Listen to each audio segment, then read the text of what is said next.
Right. Right. Right.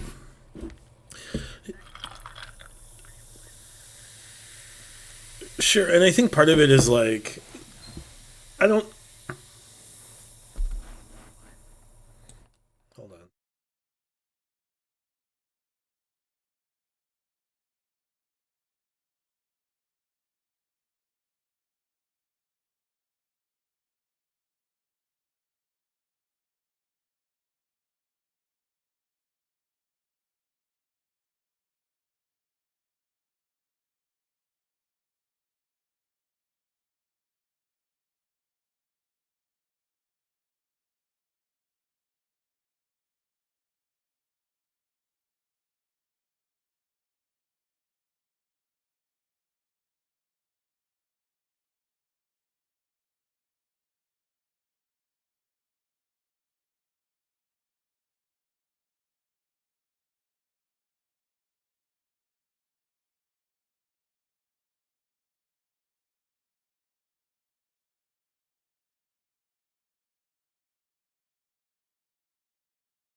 Hey neighbors, welcome to episode 1 of our new initiative Coffee Co. Presents show In the Red, where we are going to play D&D in hopes that this group can soon be out of the red. We'll see how that goes over the course of the first season.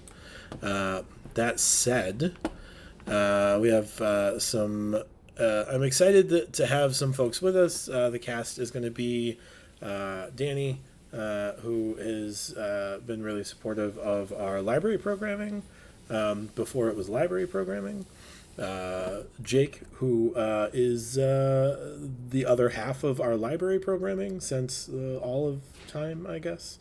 And then we have Dante and JD, who are the owners and operators of Fuzzy Logic Escape in Downers Grove, Illinois. And we're really excited to explore another part of Anathema and check out this setting and huck some dice and hopefully have a general good time. Yeah? Sounds great. Perfect. Hello, everyone. Welcome. I'm sure that Fuzzy Logic is willing to sell people gift cards or something, and the time of crisis, you should feel free to reach out to them somehow. I would look them up on the social medias, probably would be my best recommendation. Other than that, we are going to get started within the red. So, somewhere there's a wagon train. 2 wagons, 1 carriage, 6 oxen, 4 folks on foot, and a dog. They're in their 5th day on the road with wilderness camps. My mic is off. My apologies. My microphone was turned off. Somewhere there's a wagon train. 2 wagons, 1 carriage, 6 oxen, 4 folks on foot, and a dog. They're in their 5th day on the road with wilderness camps, foraged foods. It isn't much, but it's enough to make do. Everyone gets their fill. Everyone sleeps under a tent. They have jackets and blankets for the cold nights. In the mornings, they all pitch in. They break camp, bundle up the bundles, and get back to the road.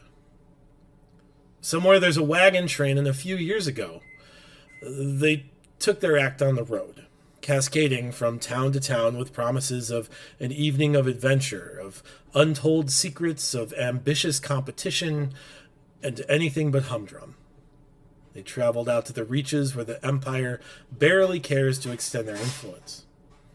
A place that not long ago fed the continent.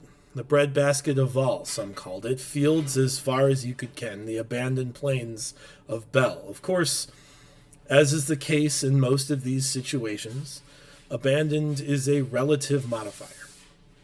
The cities fell seemingly overnight. The capital the region was named after lies in ruins, and most of the towns nearby were razed as well. But if you took the higher view, the one of birds, or the occasional dragon that flies overhead, or the denizens of other worlds, so desperate to reach out from beyond the breach, you could see whispers, maybe echoes of what was lost, scattered towns, long but mostly empty roads, folks holding on to what they knew and what they have and who they are. Somewhere there's a wagon train, and at the end of the day, it'll pull into Big Narrows or Winds Hollow or Sabin's Folly or one of the other few remaining towns that stand as a testament to a war that no one wants to forget, but just can't seem to be remembered. They'll set up their tents and canopies, build their 4-sided sparring circles, drop posts and slot, stretch ropes around, and get ready to put on a show. They'll stay 2 nights, tell a few lies about the rivalries between them, give the locals some inspiration to be larger than life, or take their talents on the road, or just be better at the things they do. And then, as is the way of the trade, the circus leaves town just before the locals realize they've been fooled.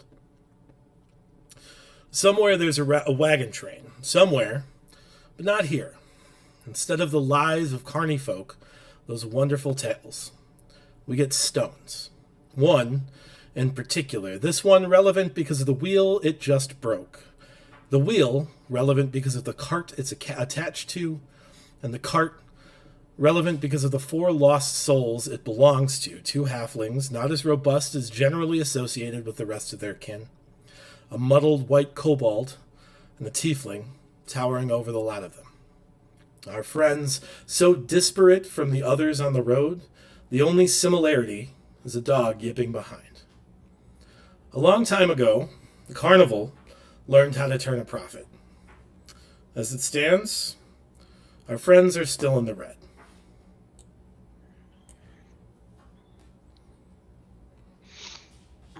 And that is where we begin in the red. So, if you guys want to go through and just give just a name and then a brief description of your characters, just to set expectations, we've already done some session 0 stuff. I tend to not want to do those kinds of things on stream because they're a little bit more of a private conversation. We'll treat this as more of a session 0.5, kind of establish characters, establish the setting, see how you guys know each other, and kind of explore a little bit. So if you guys want to start by just giving a description of your character, we can start with JD. Why don't you tell us about Spit Snowblender? Yeah, absolutely. So, hey everyone, I'm JD. I'll be playing the role of Spitz, who is a kobold rogue. He is a mostly kind of off-white, short kobold with speckled salt and pepper all across his body. He's 12 years old, about yay high, 28 inches off the ground, though he'll say he's 30 inches if you count his cheek fins, and weighs at a very modest 32 pounds. So truly a domineering character if you could think about it. His eyes are always darting around, and he's really excited to be on a constant quest for adventure. Excellent. Dante, why don't you tell us about Dimitri Oramix? Hi, I am Dante. I'm going to be playing a halfling from the Plaguelands named Dimitri Oramix. He stands about 3 foot tall, weighs just under 40 pounds. At the age of 35, he's been traveling around and observing his surroundings, trying to answer a question that has been handed down to him from his mentor. He's got black spiky hair, very short and very messy, as you might imagine, with some pale skin and very bright green eyes that just come out from his face as he has a stout little smile that he wears as he watches his surroundings. Perfect. Danny, tell us about Kiv Vileblood. So I will be playing Kivin Vileblood. Kiv is a tall, jet black tiefling who comes from sort of a modest background, but has big ambitions and is really only noticeable in the dark by his glowing gold eyes. Awesome. And then Jake, give us a story on Morty Gladefoot. Morty Gladefoot, also a Plaguelands halfling, standing at a wonderful 3'4", solid 53 pounds, timid and worried about what's going on and the people around him, wearing earth tones, greens, and browns, and has a wonderful, wonderful, beautiful dog on his shoulder at all times named Bear. To verify, this is like a puppy, not like a dog that's larger than your Plaguelands halfling, correct? No, but it definitely it's a puppy. Sure. Wonderful dog. Awesome. So this is going to be mostly 5th edition D&D. I say mostly because we'll do a little bit of stuff here today that is not within necessarily the scope of the D&D core books. We're going to steal some ideas from some other systems to try to build some group dynamics that will hopefully help our players relate to each other's characters a little bit better. Probably put some of our players on the spot a touch, which is exciting for me. Largely, I'm pulling most of this stuff from Hunter Entertainment's Kids on Bikes and Powered by the Apocalypse Monster of the Week. So we'll go through and we'll try to build some relationships between characters here, just to kind of set the tone and get things going. So if you all want to make a D20 roll and tell me who is on top here, we'll pick where we're starting. Just a straight D20 roll. I've got 13. 13. I've got an 11. Okay. 14. And JD, you said 10. Sorry, Danny. 10 for me. Sure. you, Jake. So Jake, you are going to start us off then. No. Yeah, exactly. It's gotten worse. Glad to be on top, huh? We'll go around.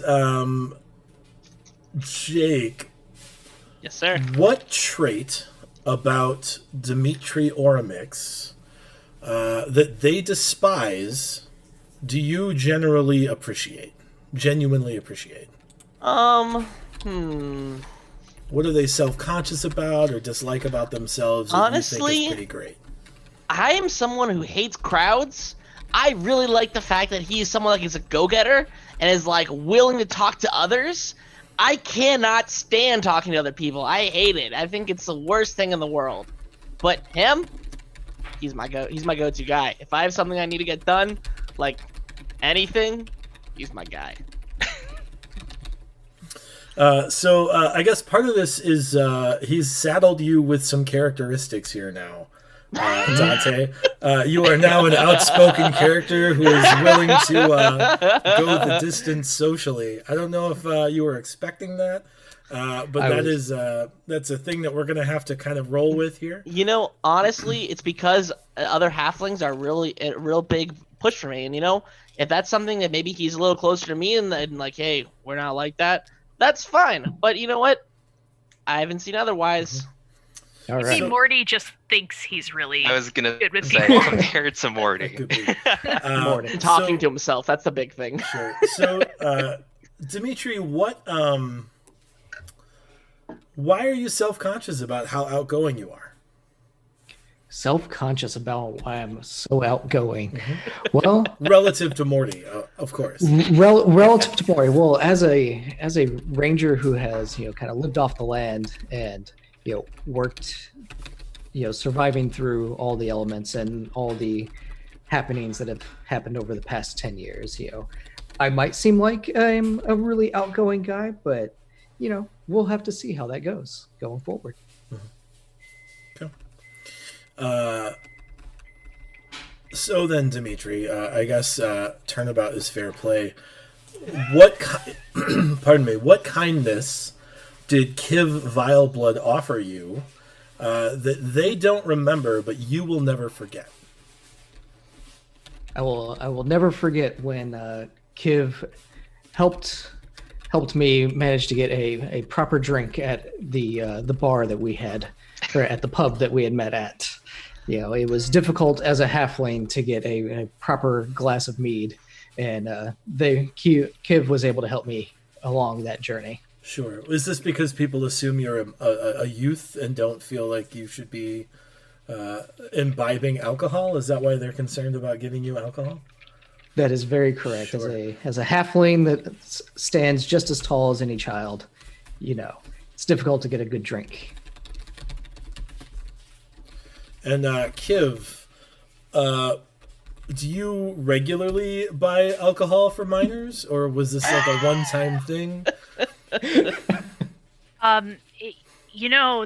whole night's a little bit foggy. I'd had a few to drink myself, and if Dimitri says I got him a drink, then that's just wonderful. Fair enough.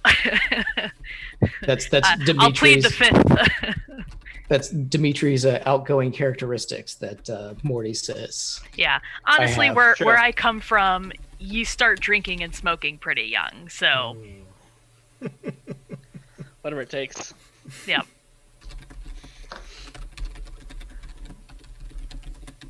I'm just taking notes here. Give me 1 second. As am Sells I. to minors.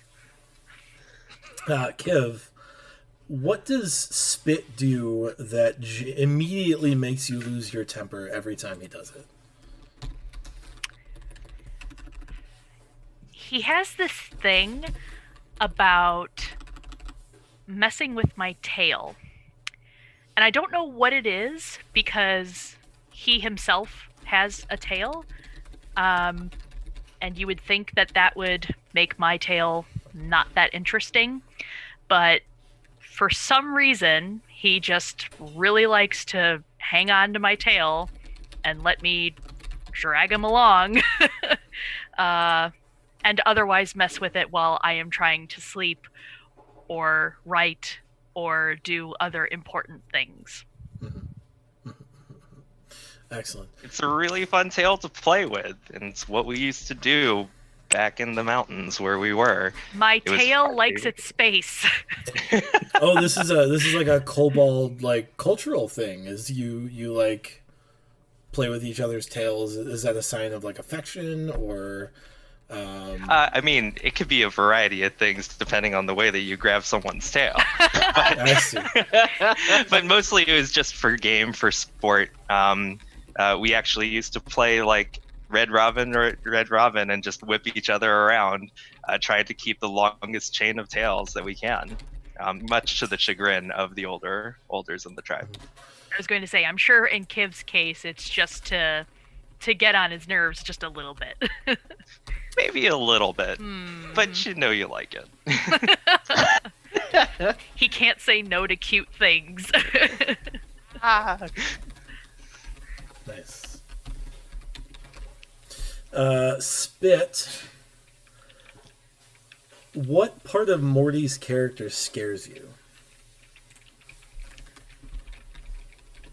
So he snores really, really loud, and it probably means that there's something going on with how well he breathes in general, and I always just hope that he wakes up every day. Okay. Morty snores. To a It scares me. It scares me a lot. Morty snores to a medically dangerous degree. Concerning degree. Oh, there is a check for medicine. Okay. You might want to turn your input down just a touch. Okay. Yeah, Dante. It is of great concern. Medically concerning snoring. Didn't know I would have that on my character See sheet. that? You wouldn't know it because you're sleeping all the time. You We're know, learning you're new not things every wrong. day. Spit, do you ever... So when I am like rooming with people who snore regularly at this degree, sometimes for like cons and stuff, we have to like share a bed or whatever, and you get really nervous for the first few hours as every time he stops breathing, his body starts to twitch, and you're like, oh my god, he's gonna die. This is it. How many times have you gotten to the point with Morty where it's like 3 a.m. and you're like, oh god, I hope he dies. I need to sleep. It doesn't happen. I always want to make sure he wakes up. Okay. So sometimes I take that upon myself to make sure he wakes up. Right, Okay. Morty? Is that why my head hurts so often? That explains so much more. I was wondering. I wake up these splitting headaches. I thought it was my sleep apnea. I don't. I guess not. Your medically dangerous snoring. Got it. Now, where are we at? Morty, Yes. what rumor have you heard about Kiv Vileblood, and how did you hear that rumor? I really did hear, if this doesn't count, that he buys alcohol for minors. No. Move past that. That's No, somebody guys, else's I rumor. didn't know that's somebody else's thing. All right, I just want to make sure because that is a pretty big rumor. That honestly, About Kiv.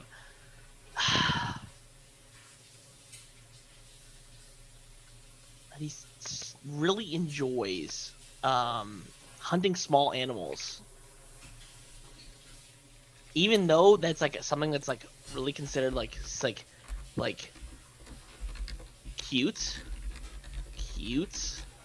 but like there's like squirrels. Does not like squirrels, and that's something that I've really noticed because whenever we're camping, there's no squirrels anywhere. Just saying. As a follow-up, Kiv, is this accurate, this rumor?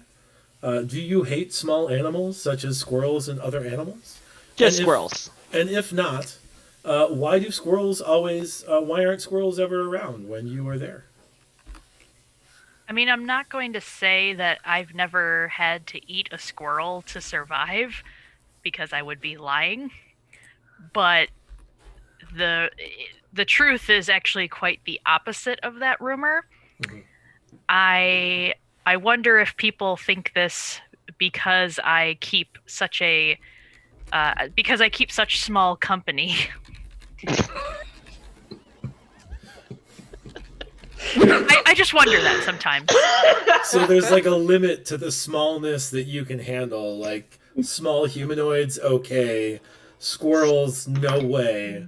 That's what people think.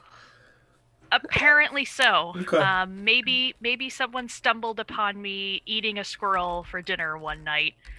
But no, I really like all small baby things, so I don't Sure. know. Okay. Kiv, what's the bravest thing you ever saw Spit do?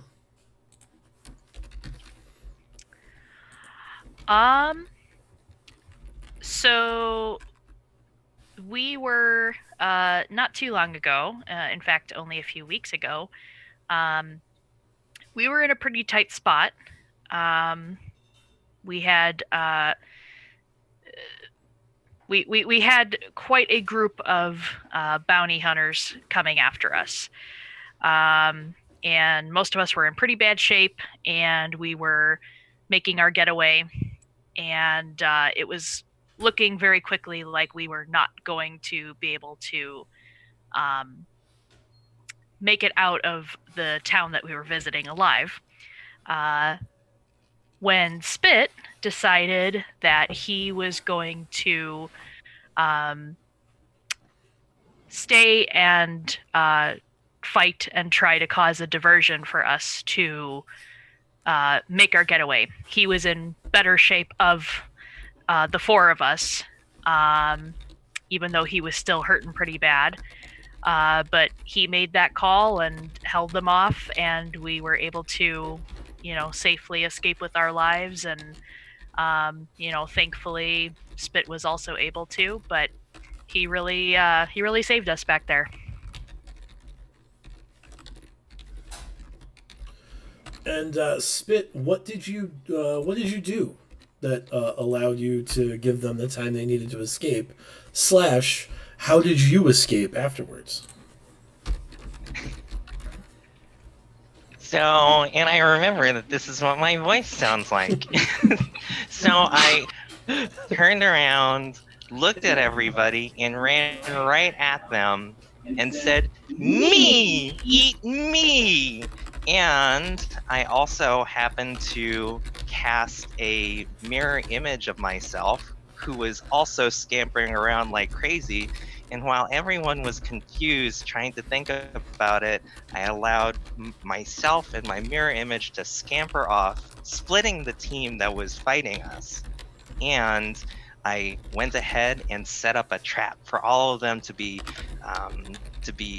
fallen in their tracks, made a big pit, and they couldn't get out.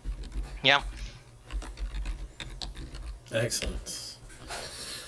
It's a tricky one. That's a tricky one. That's true. Bad. Spit. What is your first memory of Morty? Have you done Morty yet? I don't think you've done Morty yet, right? Oh Nope, yes. I haven't done. Oh. Oh, yeah, I did do Morty. did. I'm Yep. sorry. He Spit. snores. Horrible Yes. snoring. That's right. Spit, what is your first memory of Dimitri? My first memory of Dimitri. Well, Dimitri was actually how I'm still alive. So, after the big flame had happened and I got separated from my tribe, I was stuck in the woods at the base of the mountain, not really knowing what to do. And one day, it just happened that Dimitri came upon me. I guess he was wandering the wilderness for a bit, and I was laying alone, fairly scared, and he came up and tried to console me. He seemed like he really was attuned with nature and really attuned with animals, and probably thought I was some kind of lizard thing, but nope, I'm me, I'm Spit, and he offered me some food. Excellent. Dimitri, Yes. what plan? Who have you done yet? I've done Kiev. Kiev. Kiev. What plan do you have with Morty that most excites you? My plan with Morty, well, outside of the halflings conquering the world and short people will inherit the earth and things of that nature, the grand plan is to right now raise that brave little bear dog to be as powerful and as mighty of a beast as we can to make it an excellent ally to have in our future endeavors. Excellent. So you're like a big fan of Morty's dog. Yeah, Okay. I'm a fan of many animals. Sure. Perfect. Morty, who do I have left for you? I have Spit. Spit. What Hope you would don't like small animals too. right? What would losing Spit mean to you? The thought of losing Spit brings me really big anxiety. He's someone I can rely on to get me out of sticky situations. But not only that, he's really good at pep talks. And this whole thing is that if he can make me want to do something, that is about as good as gold. And that's what we need. He is the one that I can rely on to make sure that he can go, Morty, you can do this. You can do this. If I lost that, I don't know what to rely on. He's a very good friend of mine, and I don't know if he knows that, but I hope he does.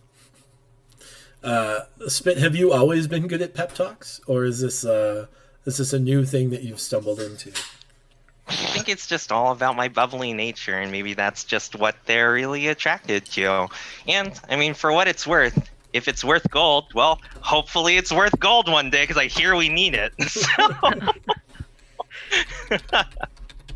But I always try to keep a positive outlook on things.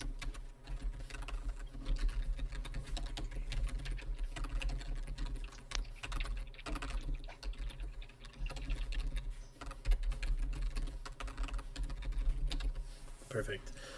Spit, who do you have left? Who do I have left?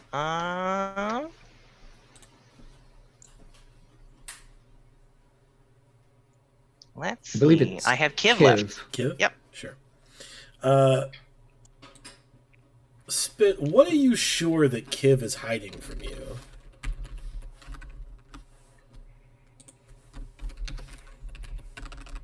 Oh.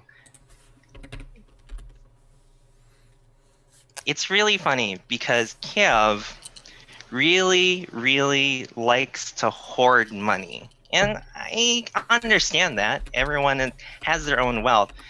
But what's really interesting is that I'm sure that they have like one particular coin or gem or something that's super duper precious, and they're just not willing to share it with anybody. So I keep looking at all the different pouches and whatnot while they're asleep, and I just can't find it.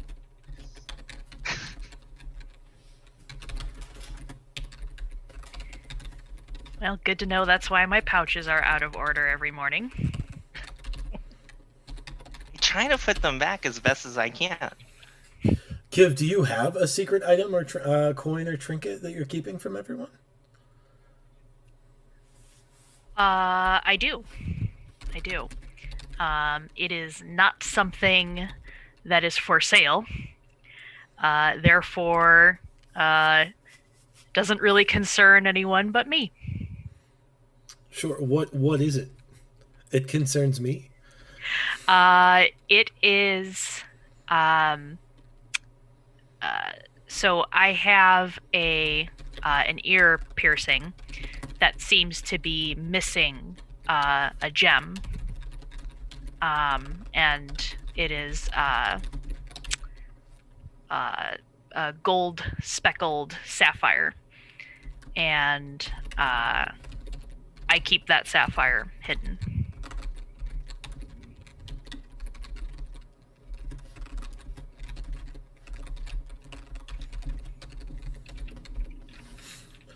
Excellent.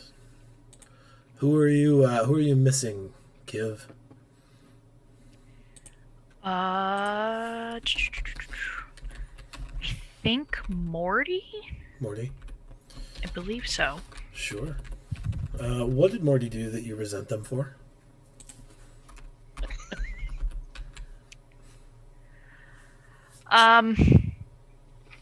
So when we first met in the bar, as both Dimitri and Morty were trying unsuccessfully to get a drink, I was right in the middle of sort of, I won't say sweet talking or anything to that effect, but I was right in the middle of possibly securing some funds that I very desperately needed as part of a gig, that came up. And I'd gotten them their drinks, and I thought, hey, great, we're all settled and everything. And then apparently Morty was just as drunk as I was, and the woman that I was making or doing dealings with, he spilled his ale all over her, and so she was very quickly not interested anymore in that deal, and lost me a fair bit of coin. Sorry. I'll get over it eventually. It's okay if you don't. I understand. Morty, are you regularly a klutz, or was this just a drunken accident? Or was it? I would not err an on accident? I would probably err on the side of klutz, but it was amplified by the fact that I was intoxicated, probably beyond my weight. Mm-hmm. Maybe had equal amounts of alcohol compared to what I was, weighing at the time. Sure. Wait, it was not great. I was imbibing too much. Mm-hmm.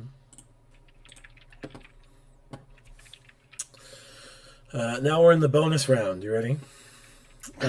Morty. Ooh. Yes, sir. What does Kiv do to intentionally annoy you? Is there a pass function right now? No. No. Oh, dang it. We rolled initiative on storytelling. I so. know. I messed up big time. Kiv, honestly, has a click.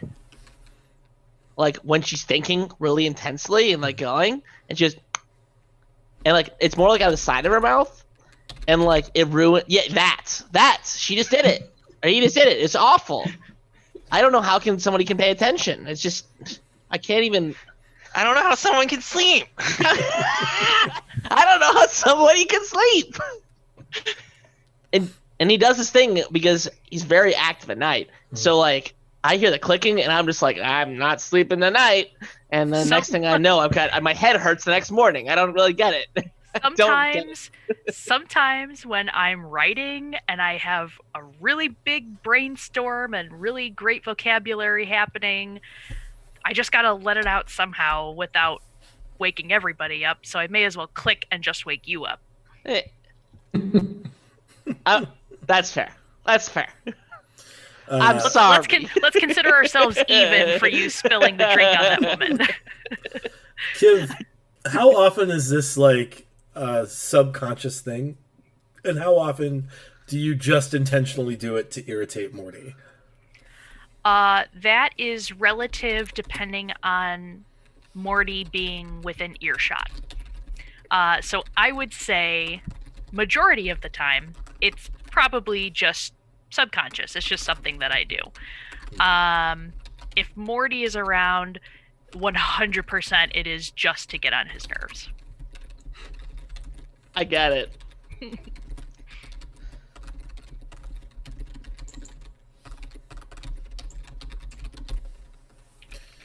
Excellent. Kiv, what do you and Spit have a mutual weird love of? So there is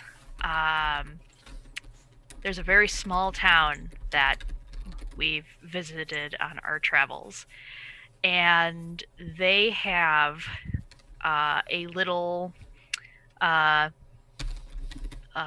tavern that has a wood smoked grill, and they just, it's very mon pa homemade food. It's, it's a nice little place, but very off the beaten path. And they have perhaps the greatest bowl of spicy curry that will ever touch this deviled tongue. And the only person that I know who truly appreciates the essence of that dish is Spit. Hit me with level 5 spice, baby. That's right.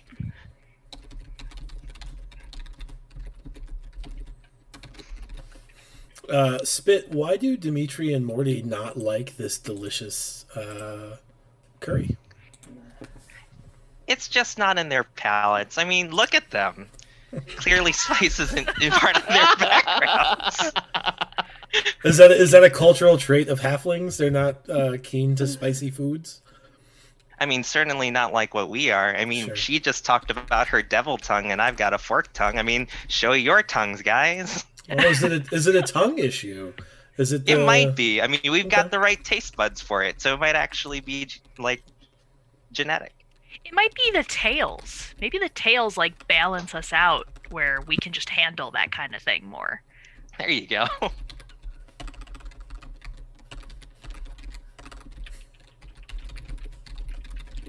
Or there was just not many hot spices in the Plaguelands where we're from.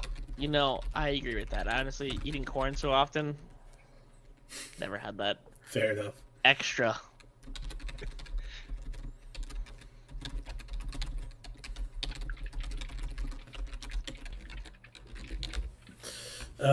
Spit, what do you hope to learn about Dimitri that will allow you to manipulate them?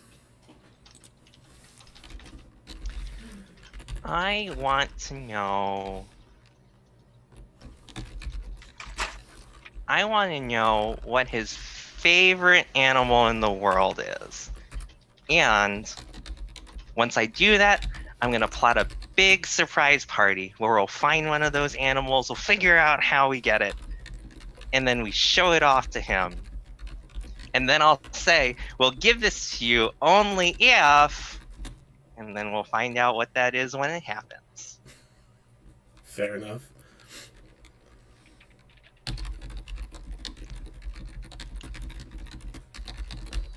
Dimitri, what is your favorite animal?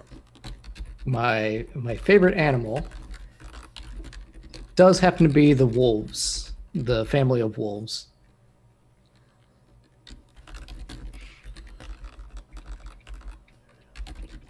Any specific type of wolf? The gray wolf. The gray wolves? Yes. make it a hard one to find, or else this party's happening like right away.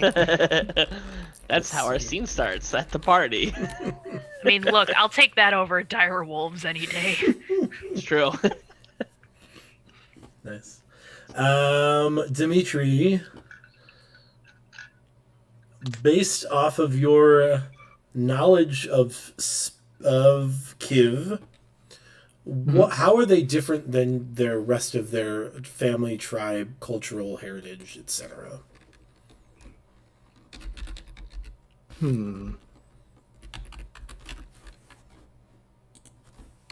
So what I do know is, and from the times we've been together, what I do know is Kiv is very much, likes to be with other people, likes to be outgoing. As outgoing as I am, according to Morty, but likes to have like a good communication and connection with all the other folks that are out there to be able to link up and be, cheersome and happy with everyone.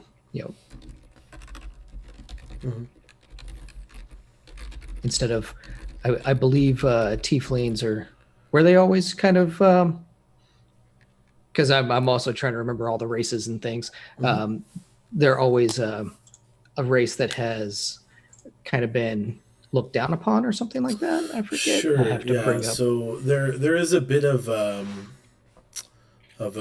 prejudice against not only tieflings, but any creature that traces their lineage away from the material plane. So that's tieflings and Azamars and Tritons from the plane of water. Occasionally, you've heard of like Azers who like trace their lineage to the plane of fire. You assume there are others, but they're they're not like super common. And they are referred to by the unfortunate moniker of immaterial, largely coined by the Empire, and kind of like the term exists anywhere the Empire kind of stretches its influence.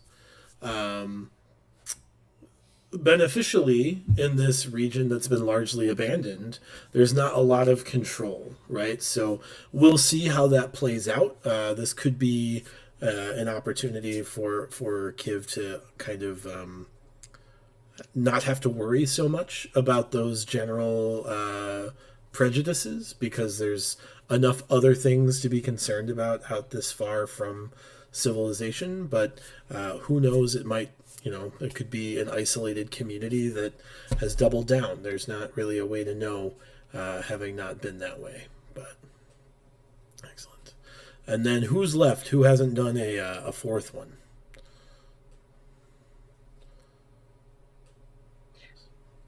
I think I've only done 3. Okay, Dimitri. Yes.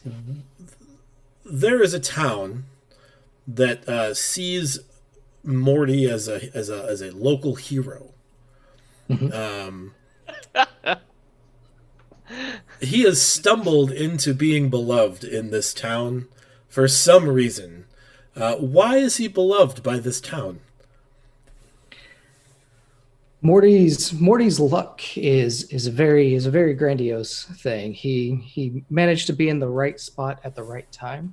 So he just happened to, while traveling through, help out this town with their farming issues. Like, they happen to have like a small a small, like, what do you call it? Like a infestation of not small animals, but of small insects. And Morty was able to be at the right spot at the right time, and through his luck and happenstance, while he was practicing some magic that he was working on, he managed to clear out this infestation without even knowing that he managed to do it, and happened to become a regaled hero in this town because of his incidental use while practicing his magic out in the fields.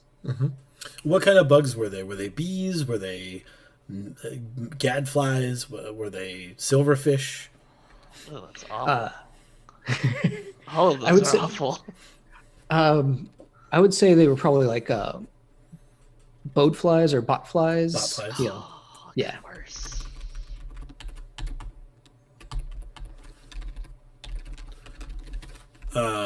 And does he, Morty, what magic were you using that went off and eliminated this botfly threat?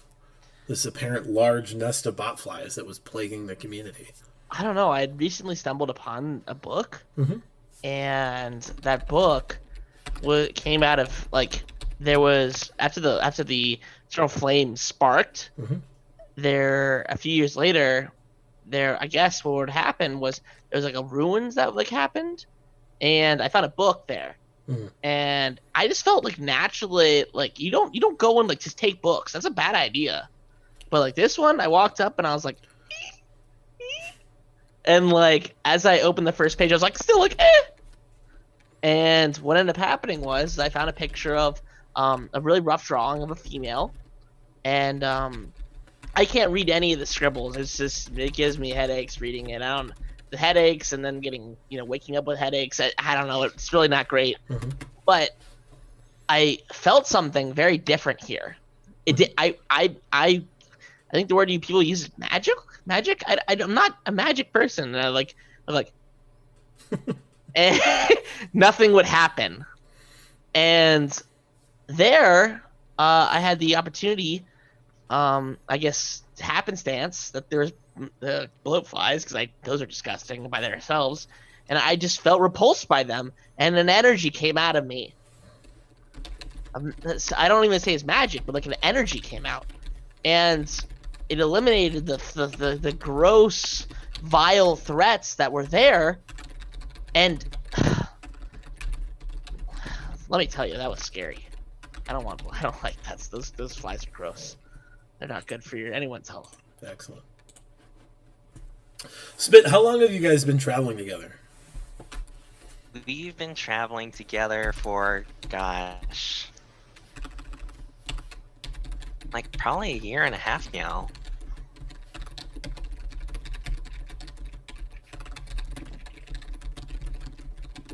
Awesome.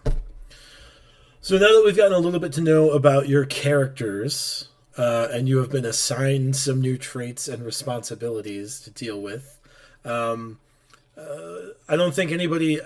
I think some hand grenades were handed out, but fortunately they were handed out with pins. So nobody handed out any hand grenades and kept pins. So I think this will be manageable for all of you.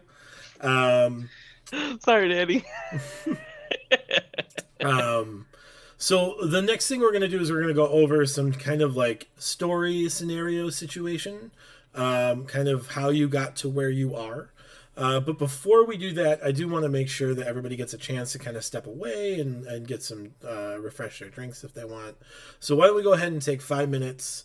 We'll be back in 5 to have the second half of the .5 episode of In the Red.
And we're back with more Initiative Coffee Company Presents In the Red. We just spent a little bit of time getting to know our characters, Spit, Dimitri, Kiv, and Morty, as well as kind of exploring how they know each other, what they know about each other, kind of their character dynamics. And next, what I'd like to do is find out why exactly they find themselves in this in the abandoned plane of Bell. As I said, abandoned is more of a relative nomenclature, but it is not nearly as viable a city-state as it once was. So, ultimately, you guys are in this region because you have established a good deal of a debt. This is somewhat problematic. You owe someone 11,000 gold pieces. Oh, Yikes! I don't remember who you owe the money to, or what kind of organization it is. I don't remember if it's like a government entity or some kind of organized crime situation or a wealthy family. Kiv, can you remind me? Is this like a tax debt or a bounty on your head? Why? Who do you owe this money to? So it is a private debt to a temple. A temple. That is surprising. Because temples are very new. They're very rare. It's not been very long that divine magic has been a thing in Anathema. It's only been about 10 years since the gods started to like barely whisper their names back to the material plane. That's very interesting. Spit, what did you do that forced you into this substantial debt to a temple? So we might have broken a few, and when I say a few, I mean a lot of statues that were probably outside and maybe inside the particular temple as well. And I'm guessing that those statues probably were pricey, perhaps to the tune of 11,000 gold pieces. Sure. I mean, they're rare to say the least. They haven't been crafted or made in close to 12,000 years, so I would assume that these would be pretty valuable statues. Remind me what is the focus of this deity? What are they really like? What is their main area of influence? Their domain, if you were. Is that to me again? No, that's Dimitri. oh, it's to Dimitri. Okay. Yeah, sorry. Their focus. Yeah, so typically, like, deities represent spheres of influence, right? So, law or nature or sometimes death or life, knowledge on occasion. Luck. No, not No. luck. Not luck. Doesn't exist. Luck is an unlucky thing. This deity that it was. Let us say that the deity. We could say it was a deity of knowledge and greed, or the greed for knowledge.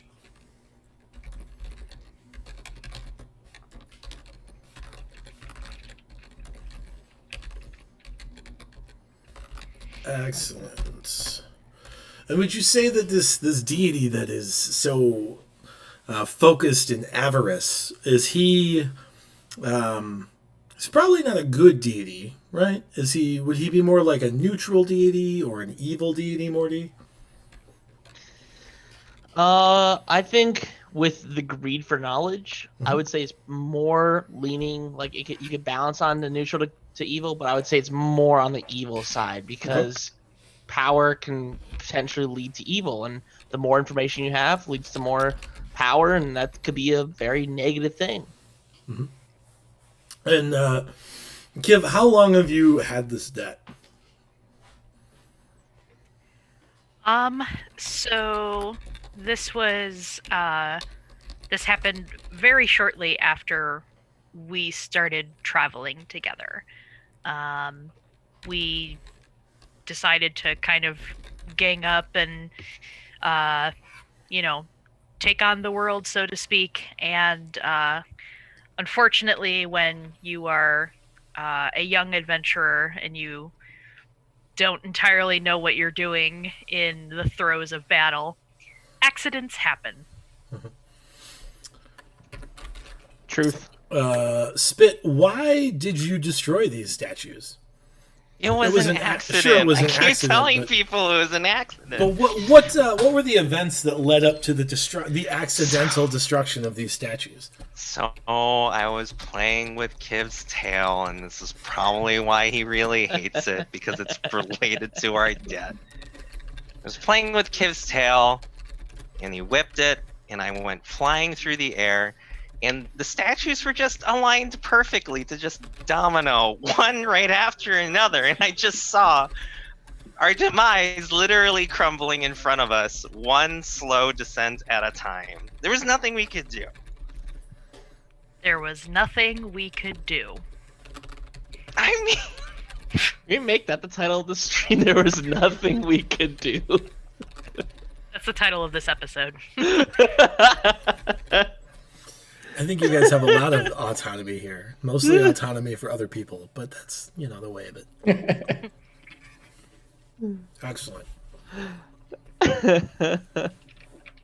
Dominated. Okay. Dimitri, where was this temple located? So, should I reference the map or should I just No, kinda just come give up me with like a general geological, climatological description, I guess. So the temple that we had come across and that we had found, it was actually just at the edge of the mountains and the forest area, just as it becomes the plains. So it was just one of those areas that we just happened to be, going around, and we see this temple off in the distance, and we decided to go investigate. And things happened. Spit. Morty, did you know it was a temple when you started going to investigate it, or did you think it was something else? Honestly, temple vibes didn't get him. But as I got closer, like when he went sailing through half of all the statues, I was like, oh. But that was way too late. Sure. It was more comical at best. Excellent. So Morty, what you're saying is you're the person that throws the ball and then says, "Watch out." Yeah. Fair enough. I think he's more used to saying fetch, but I don't know. I feel like that's unfair. Well, Bear is good at playing fetch. I'm not gonna lie. He's a pretty. Look at him. Bear is best dog. Distraction. But look how cute my pupper is. He's the bestest boy. It's true. He is the bestest boy. I had another question, and now it's gone.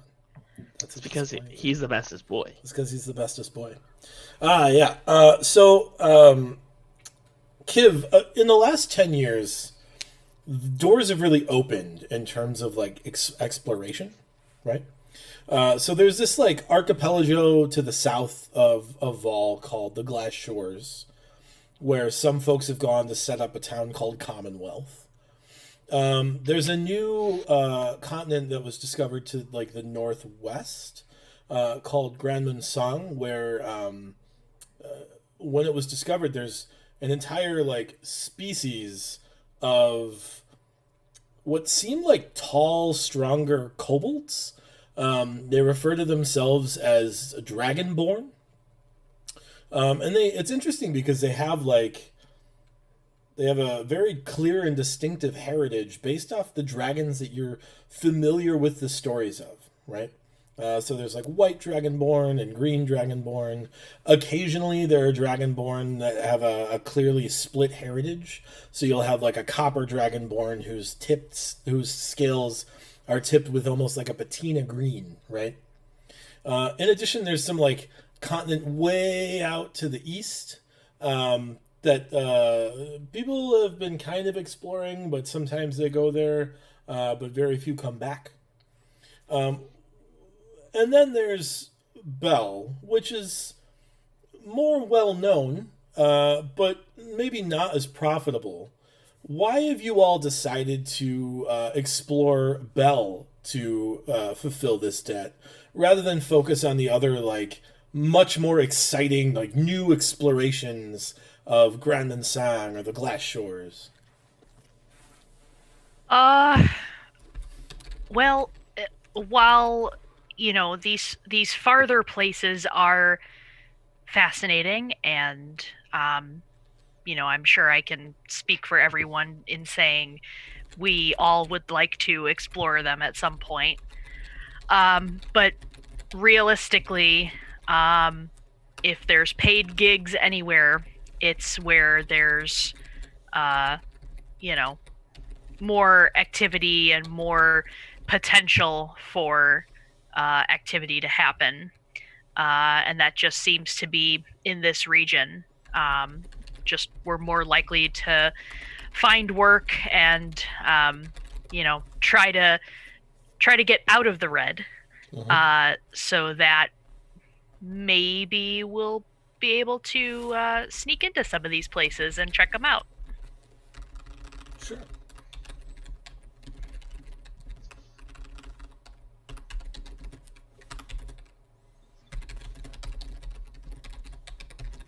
Sneak into places, dig into places. Knock down Yeah. statues and places. Take stuff. It's called repo, actually.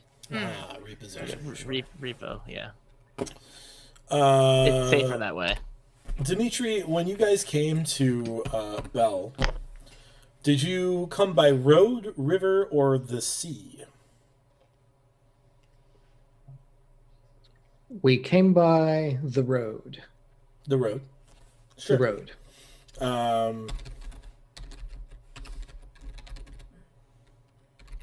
Why did you choose the road out of those three options? What Because- seemed like better about the road?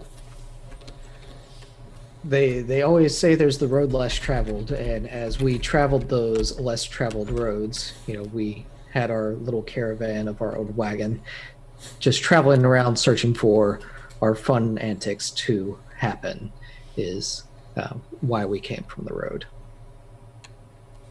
Sure. And then, how long have you been traveling? When's the last time you were in like a town, like a comfortable town, Spit? Comfortable town. It wasn't too long ago, probably last week or so. They were pretty nice. It was a pretty quiet town. There weren't a lot of people in there, so there wasn't much to do, and we just bid our adieus quietly. Excellent. Cool. So you are now on this road. You have a broken wheel on your cart. You have hit a rock, and the rock broke your wheel. Happens. The problem is, this cart's pretty important to your endeavors out here, right? You were provided, when you took on this debt, a two-wheeled cart and a mule. What is the mule's name? Morty. Jeffrey. With a J or a G? Geofrey. Of course, yeah. The mule's name is Jeffrey. Is it a well-behaved mule? No, I would say not poorly behaved, just less than ideally behaved. How so?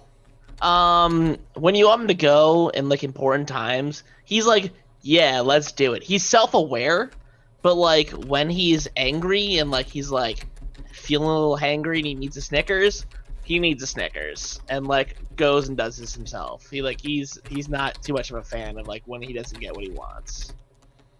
Jeffrey's very sassy. Like he demands to go by his full name. Yeah, if you don't say Jeffrey, he's like, I don't know who the heck you're talking about. See it, Chief. Like,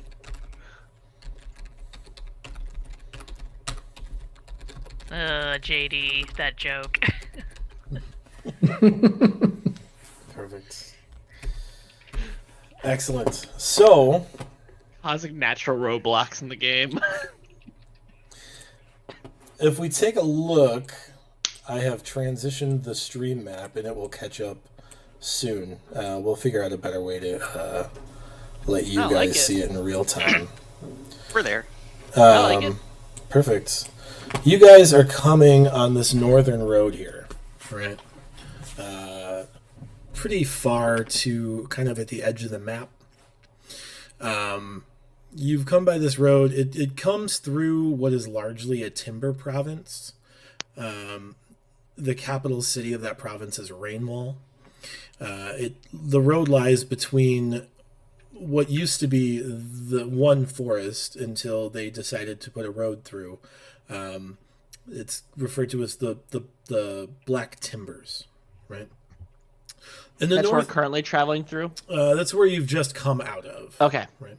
The north of that forest is pretty cold most of the time.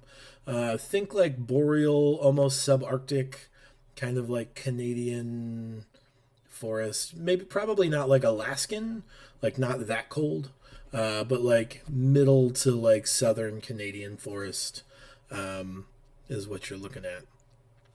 You are on the edge of that map. You have been given this map by the individual you owe money to. Oh, right. It is he used the word priest. You're not really sure what a priest is. But what was his name, Kiv? I guess, was it a male or a female or or a non-binary character? It was a really grumpy old man, and he had a really dumb name. It was something like it was something like Eustace Clodbottom or something to that effect. Awesome. Thank you for Eustace Clodbottom. And it is canon. It is now canon. Wonderful. Sure. Like, that's a name you want to hate, right? It really is. It's a name I do hate. I love that I hate that name. I'm supposed to. Me too. Yeah. Arch nemesis, Eustace Clodbottom. Eustace Clodbottom. Awesome. So was this temple in the Black Timbers, or have you been kind of like on a very roundabout path? Is Bell the first place you've decided to look to pay off this debt, or have you all worked and failed to scratch together some savings other places? That'll be to Dimitri. So we're at the very top of the map here. Where the road is that goes kind of halfway between the northern and southern forest. Mm-hmm. Okay. Yeah, you're kind of like on the first hex that the road is on the right side of the map there. Okay. So Bell, how big is the city of Bell? Is the city of Bell? It has 0 people in it, to your knowledge. Once upon a time, it was like 150,000 people. It was the capital of the main agricultural hub of the continent. About 11 years ago, it was sacked overnight. People aren't really sure what sacked it. That it was a total loss. So there weren't any survivors that came out to kind of talk about that. It is expected to be a pretty dangerous place. Typically, when ruins are left, monsters move in pretty quickly. There's no way to like know that without visiting. But I would, as kind of a general note about this story and game, there are things that you will encounter that you are not meant to defeat necessarily, right? So the map is the map. The things that are the things that are there. And if you try to take on challenges that are much more suitable than you are ready for, there's a good chance that you will fail and possibly die. It depends on how you manage to escape, right? Okay. And we know all the landmarks that are on this map here. On this map, yes. This is an outdated map, right? This map is like 25 years old. But this is the map you have been given. Okay. So I'm guessing we can begin our travels because it looks like there's a fork in the road there, and we can either go north up to that small town there, or we can go south to Bell. Sure. I will also say that this is largely plains. So you can go off the road. It is not required that you stay on the road. Travel is slower, but there might be valuable things off the road. This is an old map. You know that about 12 years ago, there was a faction in the region known as the Emerald Blades that really focused on like setting up outposts and watchtowers throughout the realm. And so perhaps you can stumble upon some of those, and that will be lucrative in terms of like acquiring the solution to this debt. You can go into the forest if you want. Who knows? There might be some valuable things in the woods there. You can head down toward the mountains. Presumably, there are some mines in the region. The town to the north is called Goldholm. You expect that that's because there's a gold mine nearby, but that you're not sure if it's been mined out or anything like that. Or like if you have the know-how to even mine, if you found a gold mine. So those are things to consider as well. Would I be able to look off into the distance and see if there are any structures that I can see in the range right now? That is a good question. Let me bring up my master copy of the map and find out. Mr. Dungeon Master, quick question. Yes. In regards to the overall like understanding for our backstories and history, would we know items about the Emerald Blades and what they have done, and then also were they built? If so, follow-up question. Along said routes, I'm assuming they're established trade routes. Mm-hmm. Were they built off of said trade routes? The towers, you mean? Yes. Why don't you give me a history check, and I'll let you choose whether you want to use your charisma or your intelligence here. Intelligence is going to represent like book history, and Sure. charisma is going to represent like the spoken like stories passed down. And my question on that is, will they have different? This might be more metagamey, but are they going to have different DCs? They'll Considering- have okay, so the DC are fixed. They'll have different results. Okay. Though. All right. Yeah. So the I'll- intelligence is going to give you like the official record versus a charisma, which might give you like personal stories and anecdotes that have come up. Let's do the personal stories and anecdotes. I think Charisma that to based. me is, I think that the more folklore-y things are Sure. what I'd be looking for more than anything else. Go ahead and give me a Charisma based, just charisma a straight based. charisma. Okay. Well, a charisma based history check. So if you're proficient in history, add that in too. So that is, so I have a 13 on the dice and I have a +1 on my charisma, 14. so Sure. 14 total. So you've heard several stories about the Emerald Blades being pretty integral to a war that happened about 12 years ago. The war took place over the course of about a year and a half to 2 years. It's very mixed as to what that war was or who it was even with. Right? There seems to be some kind Like of an invisible stories. hand. Some kind of entity that like moved factions against civilization, right? There's some sort of person actually from the Plaguelands. This is probably how you came up with this information. Is there was this Sure. big structure.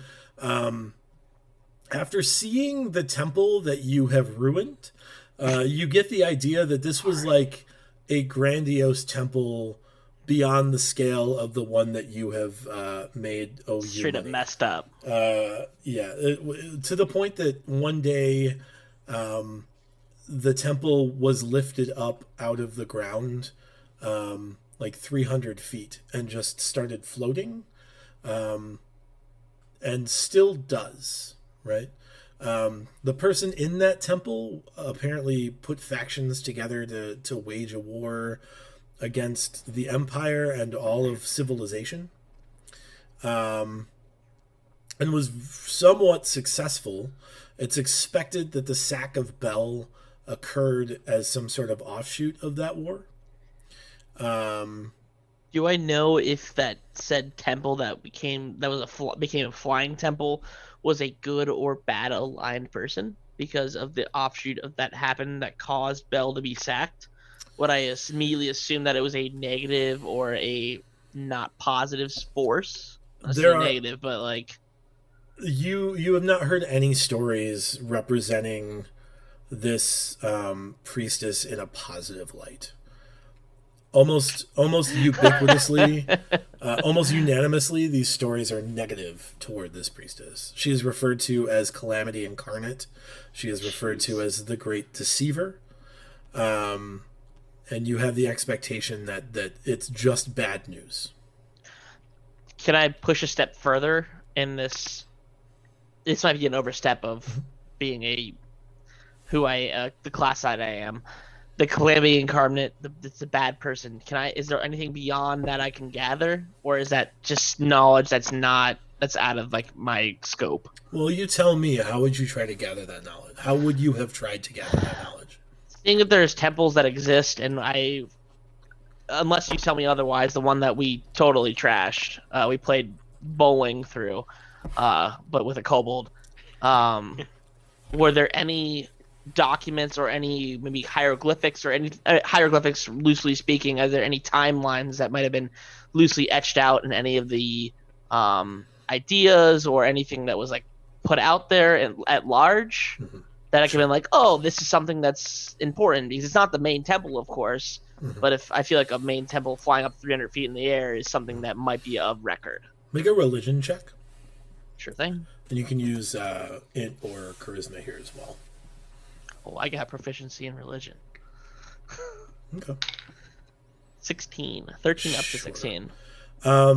So this big temple in the Plaguelands that like elevated off the ground, it's not a single temple. It's a grandiose structure that has temples, like smaller temples inside it to several of these entities from beyond the realm, right? I hesitate to say deities because you don't really have a concept for what that term means. Sure. But these powerful entities from other realms who have started to like peek through what you would as a cleric you would know as it's referred to as the breach. It's this like barrier between planes. The temple that you ransacked probably had that deity probably had representation in the large temple.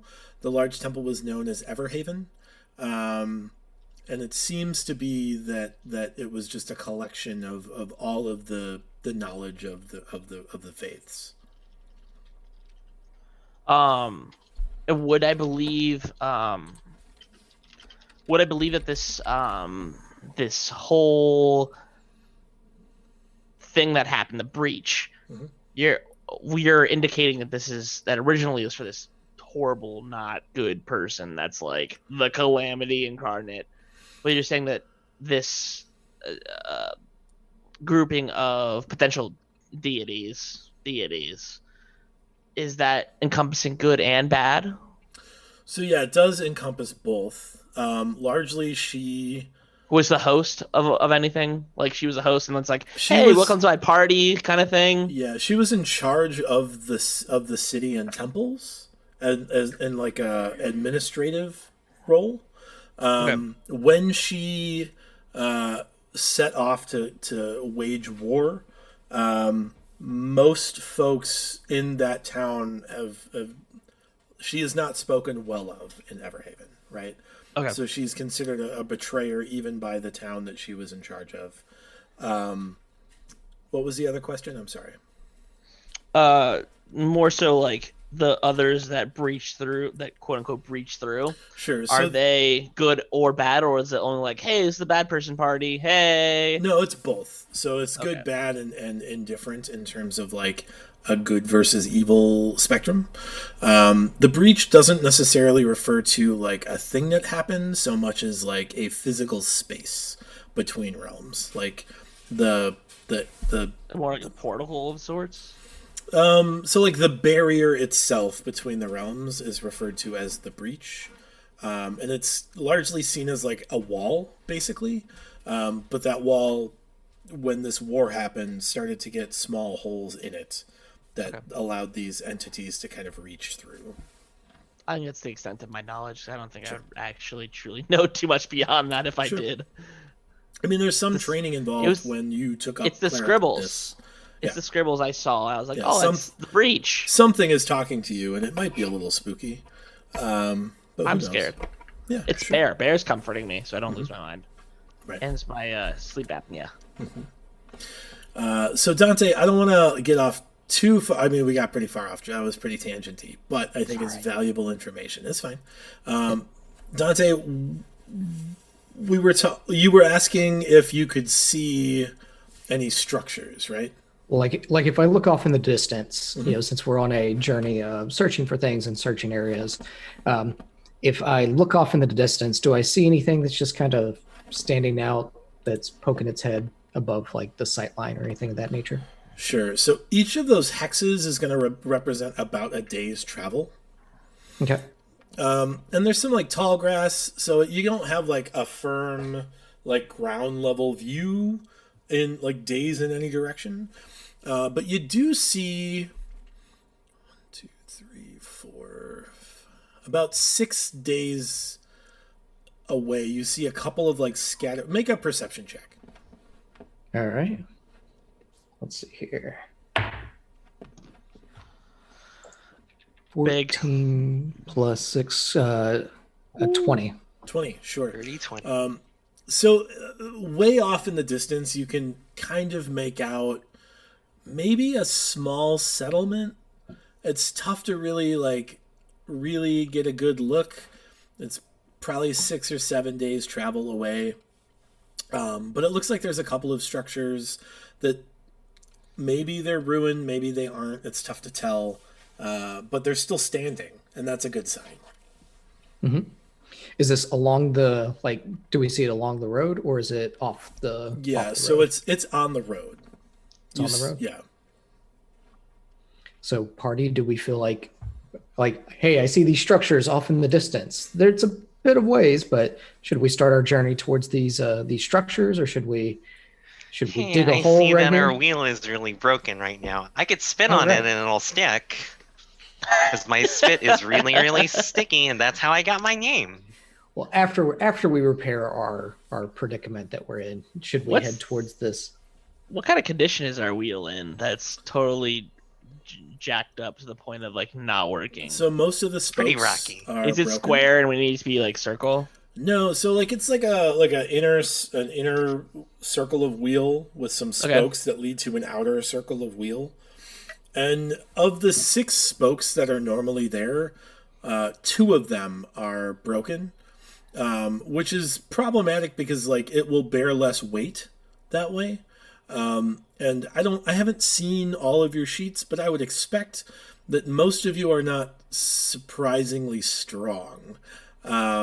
Surprise! And for those of you in chat, this is going to be a game because of the nature of the game and what the goals are, that we're going to worry about encumbrance, which is, I don't know. We'll see how that works out. It's not something I've ever really worried about before, but it seems to fit here. So just be aware that like it might make it 6 days or it might break worse. Is there no follow-up statement to that? It just might break worse. It just might break dot. worse. dot dot dot. That's the end of that statement. Okay. So how long like if we attempt to repair the wheel, is there like a risk to destroying the wheel further, or is there I mean, there's always a risk to destroying the wheel further, but I feel that one. I mean, that remains to be seen. remains to be seen? All right. I would say Well- whatever is closer, because we can maybe find a spot to hide the cart if we can't more immediately repair it, and then just make our way towards the next nearest place that we can. Maybe find some tools or something. Speaking of finding tools, one of the things that we're going to do with this campaign, you guys have a pretty limited inventory between the 4 of you. You were allowed 8 items a piece. And then we're going to add to that based off of what Savage Worlds kind of refers to as a Benny system sometimes.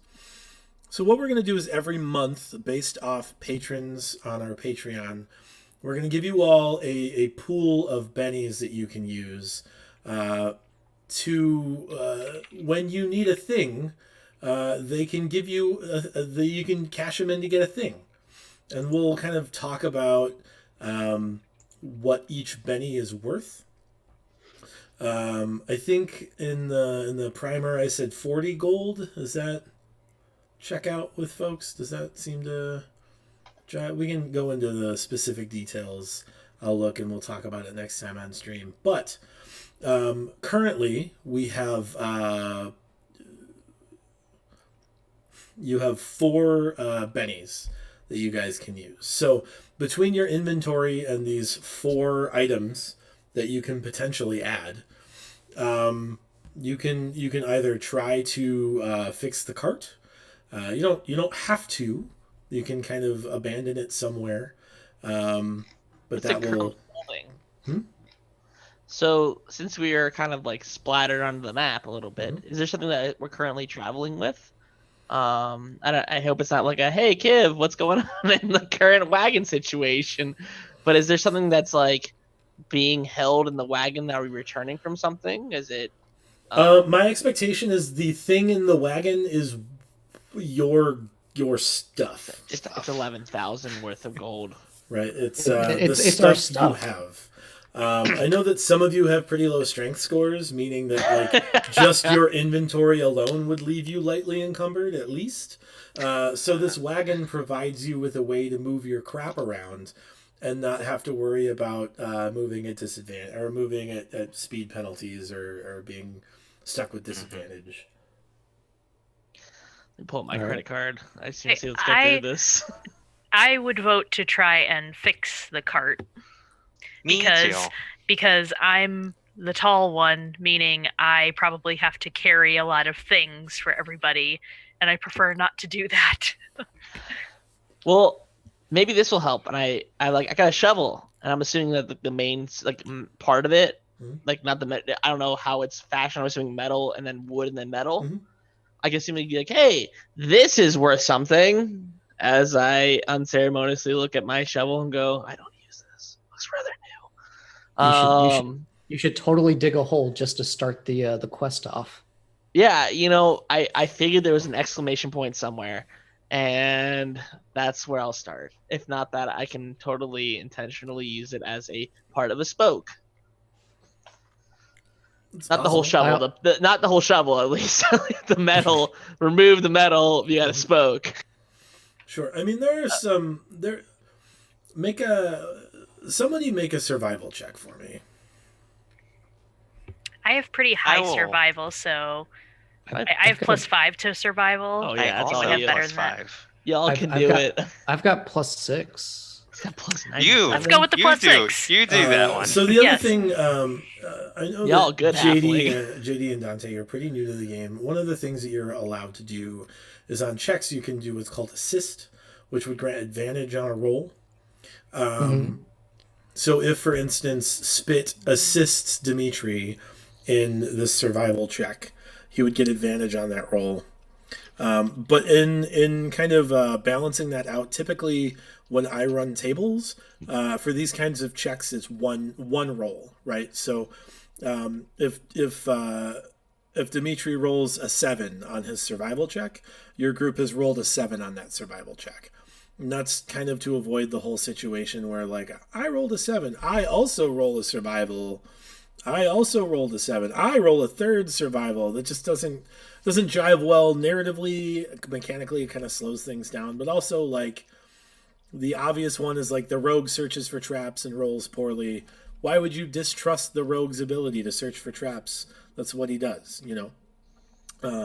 So if either Kiv or Spit wants to assist Dimitri in the survival check, we can definitely give him advantage on this one.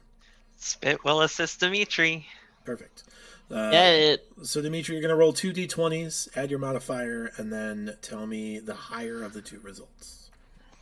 47. It was a 20 for the highest roll. Sure. With a 20, yeah. You see, like, it's kind of a plains area, but there are trees. They're not like, it's not a forest, but obviously there are trees about, right? So you definitely get the idea that you can find enough wood that Morty's not going to have to sacrifice his shovel for the sake of, like, getting the wood component here, right? Thank goodness. I was Like, worried about my shovel. That's not going to be a huge concern. But it will take some kind of, like, it's gonna take some doing to, like, having wood and having a broken thing does not make a fixed thing. There's a process involved, right? Well, just so happens in my searches and my adventures, I happened across a small set of carpenter's tools, not a full set, but a partial set. Excellent. And over time, I've learned some pieces of carpentry, so I could use those abilities to try and repair our injured wagon wheel. Sure. So I think what I want to do here is I want to start a skill challenge.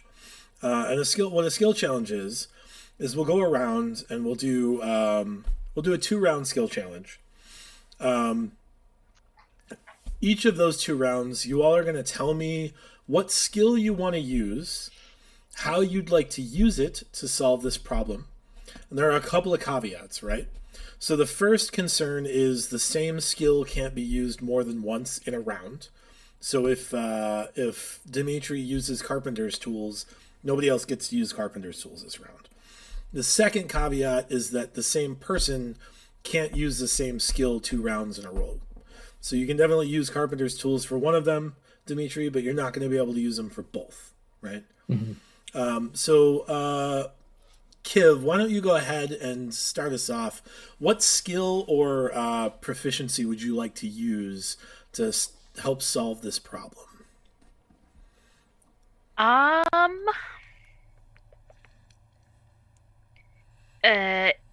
Would I be able to use a survival check?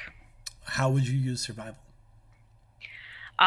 So Kiv has been, he grew up in a small farming town. So he's been around carts before. His father did a little bit of carpentry here and there, was not his main profession. He was mainly a farmer. But he's been around, mills and things like that where they make those types of things. And, his curiosity maybe got the better of him when he was young and he observed.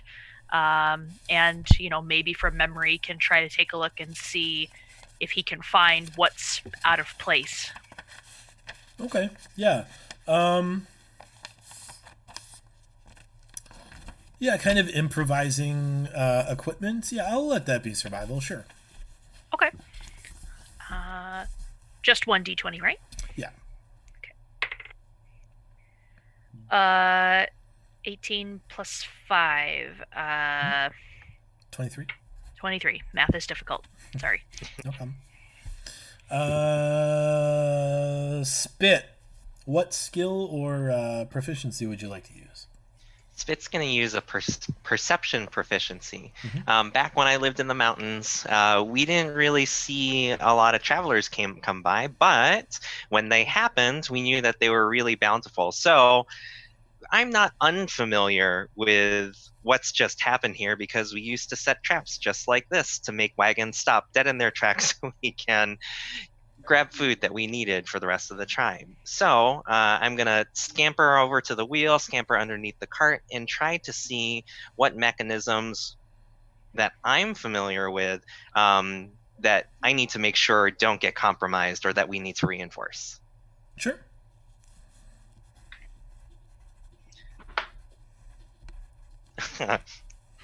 I rolled a 5 plus my perception, which is an 8, so I get a 13. Not bad. Yeah. Spit, while you're down there, can you make an investigation check for me? Sure. I am far less better at that. I believe in you. I rolled a 5. Yeah, So that would be a 4. Mm. You know what? I'm actually going to give you advantage on that check. Advantage. Thank you. Don't thank me yet. There's 10. There's a bunch of 10? blowflies down there. Oh, God. Okay. Dimitri, what skill would you like to use for your first round in this skill challenge? For my first round,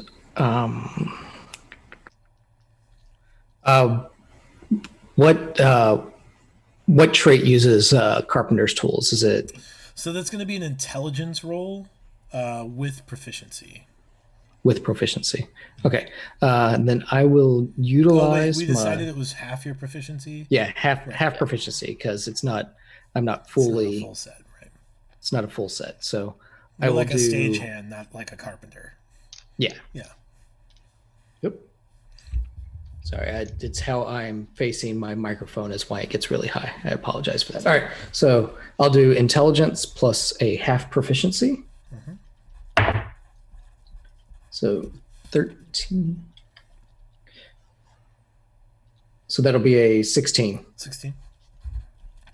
Your dice sounds like you're swinging a gavel. Morty, what skill would you like to use for the first You know, round? Jeffrey is really important to the crew right now. So I gotta make sure he's staying calm because if he's not calm, good lord, he's a sassy bunch. So animal and- handling that?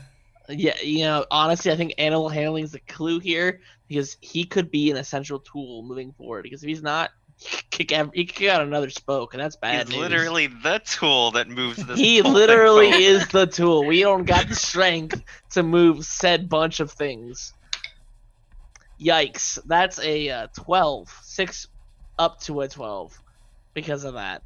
I'm hoping he is okay. I will He might bite you. he might give me the flat tooth bite, and I really don't want that because it would hurt real bad. Sure. So that is the end of round 1. Kiv, you're really focusing on trying to help Dimitri kind of like figure out a way to makeshift this and make it right enough to at least get to town. Whatever this town is, you're hoping that it's a whole town and not an abandoned ghost town or anything. The two of you like kind of assess the issue and come up with the best strategy moving forward. And you realize that like if you kind of like lift the weight off this axle, you'll be able to really like repair it more effectively. You mean if I lift the weight off this axle? Well, maybe not you necessarily, but if the weight is lifted off of this axle somehow, it can be beneficial. Morty, you are. Jeffrey seems to be pretty calm. That's a first, honestly. right. I'm surprised.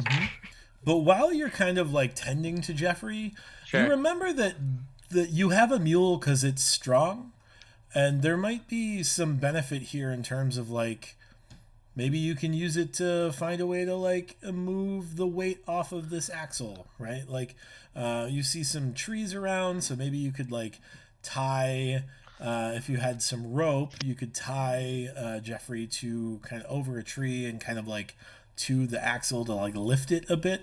But you're not positive like to what degree that will be successful. Sure, so I'll pull that 50 feet of rope out of my explorer's pack that I have. I would like to like gingerly say like, hey, I know you're not gonna like this, but like it's for the greater good. And then slowly whisper afterwards like the greater good. And I would like to kind of like slowly like shimmy Jeffrey over to like get in position and be like, hey, you're doing a great job. And like maybe I'll pull a ration out. I'll be like, you're doing an amazing job, and like that, and I'll take that out. Like that's something I'll do. So he's like, yeah, I'll totally do this thing and not be a jerk face. Is it possible that I can help with that? Like as they start to slowly move the cart forward to lift it a little bit, I can try to brace it and lift up the rest of the way? It is possible. But you guys are talking about round 2 of this skill challenge. Oh, and I have not yet resolved round 1 of this skill challenge. It's a nightmare. Got it. So Spit, you kind of like take a look at the situation. You've kind of like really assessed like this is what happened. Like this rock was kind of like buried in like a weird angle that like a hard edge kind of like hit these spokes and cracked them, right? Because you are so well versed in traps, you take a look and it occurs to you that this might not have been happenstance. It looks like this, you don't often see these types of stones buried in such a way by accident. Meaning there might be bandits or some kind of creatures waiting to ambush you. You don't really see anything nearby. So maybe they're just somewhere else right now and have just like left this trap. But it's definitely something that like you're on alert now that like this could be a potential risk. So let's go ahead and start round 2. Kiv, you said you wanted to like help lift when this mule kind of pulls. So why don't you give me an athletics check? Okie dokie.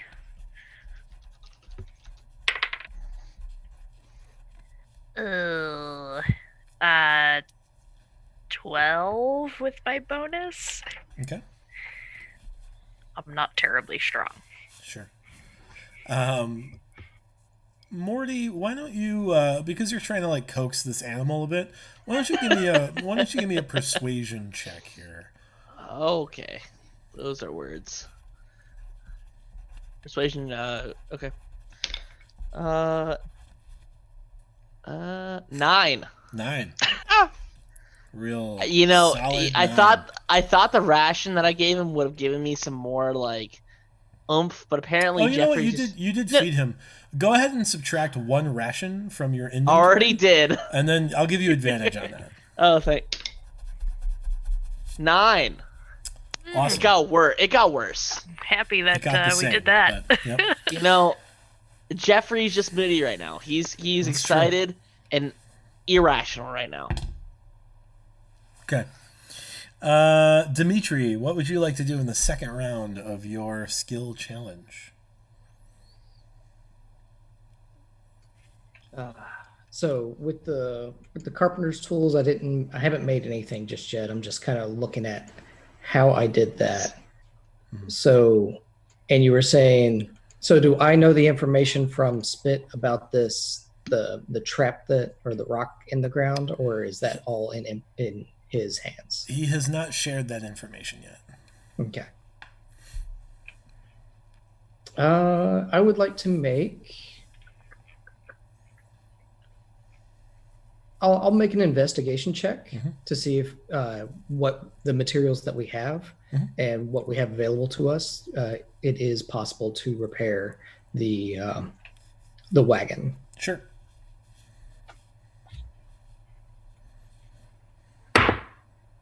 Oh, that's a 9.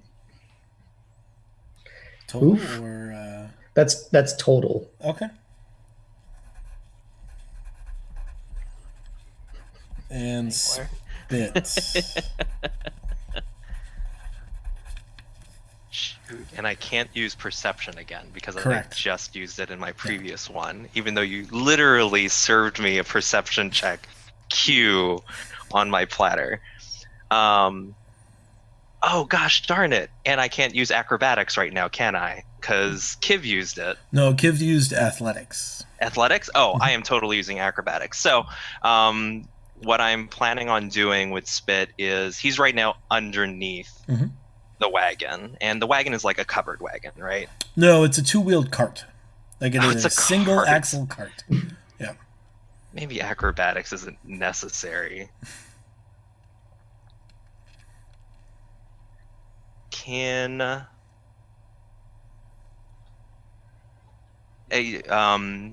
What skill did Dimitri use again?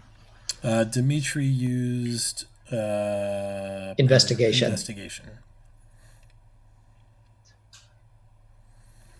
Athletics, investigation, and persuasion have been used this round. Gotcha. So I'd like to use the insight skill. I'll scamper out from underneath the wagon and counterintuitively hop onto the cart gently, and kind of poke my head up, kind of like how a meerkat would. And try to use my insight to understand the environment around me about where somebody could hide, because for the most part this is prairie grounds, it's flatlands, and people aren't like I want to know if there are any obvious sources of cover right now. Sure. Yep. Go ahead and make that check. All right, insight. That will be a 22 on insight. Oh, wow. Cool. I'll respond to that first. You see, it's like wide plains, but there is a lot of tall grass, right? And you're not sure like what would be ambushing you. If it was like goblins or kobolds, even, they could hide in this tall grass pretty easily. If it were like human bandits or elven bandits or something like that, presumably they would be able to hide as well if they were kind of like on their bellies doing like an army crawl style thing. If they had horses, they could be, over the ridge and have some kind of ability to like see you, like if they had horses and spyglasses, they could know when you were waylaid and rush to you. But it doesn't appear as you like look out, you don't see anything coming immediately. But you definitely know like where to look in terms of like where you would set traps, like where you would hide if you set a trap, right? Like you have a long history in your tribe of being like trapsmiths, and so you have a little bit better insight into like the best vantage points and stuff. Kiv, as Jeffrey pulls on this rope over the tree branch, you can kind of get your weight underneath it and kind of like give a little bit more kind of support to the cart itself, so that Dimitri can kind of finagle a quick fix. It occurs to you all that there are probably enough resources here, even if it's like we'll wrap rope around these broken axle points, or the broken spokes. And you've been traveling long enough that you are aware that spit has an abnormally sticky saliva, and so it's almost like a glue. So you get the idea that you could like wrap rope around these spokes, and if you like spit on it enough and kind of like work the spit into the ropes a bit, you could almost build like essentially like a cast for these broken spokes, right? That's definitely something you could do.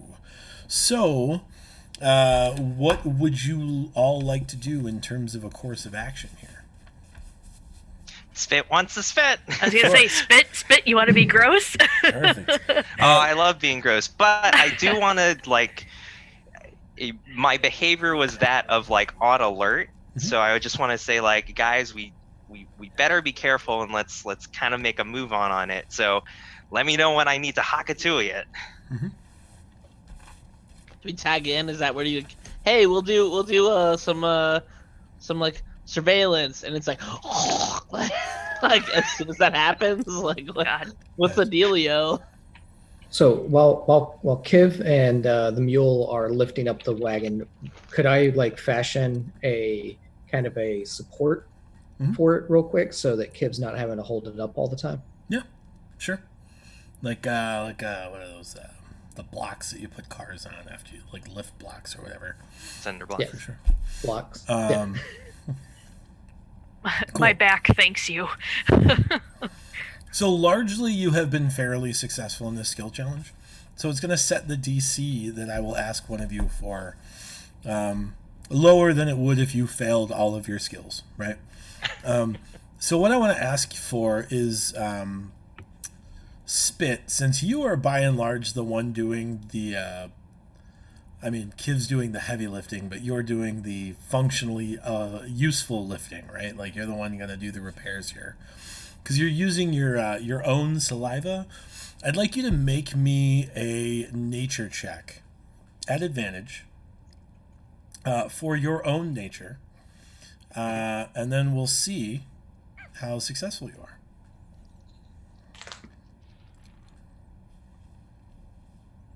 That would be advantage, right? Mhm. That would be a 12. A 12. 12 is average. Is it good enough? I'm not sure. I guess we'll just have to find out next time on In the Red. Thank you guys so much for playing. It's been a lot of fun. I hope you guys had a good time as well. Thanks for chat. We've got a ton of people in chat being active. 16 viewers is huge. We're excited to see that. We're going to run this campaign every other Thursday. So on alternating Tuesdays, we run the Bard's Tale, which is 5 bards in this same homebrew setting on the Glass Shores. And then the same weeks on Thursdays that we run the Bard's Tale on Tuesdays, we're going to run In the Red as well. So hopefully we'll see you in 2 weeks. If you want, check us out on Patreon at patreon.com/initiativecoffeeco. You can give these folks some much needed assistance. There's some options there to give them some extra equipment. We'll kind of explore the other benefits that you can have directly on the show as we kind of build the show and grow. I expect that there'll be options to like leave the group a cache of something, or just in general help out. You'll be able to have send rumors between shows and stuff. We'll figure all that out. But in the meantime, stay safe. Stay inside for now. Wear masks if you can't. Be healthy. And hopefully we'll see you in 2 weeks. Thanks, guys. Bye, everybody. Thanks, everybody. Have Bye, a good everyone. night. See you later, everybody.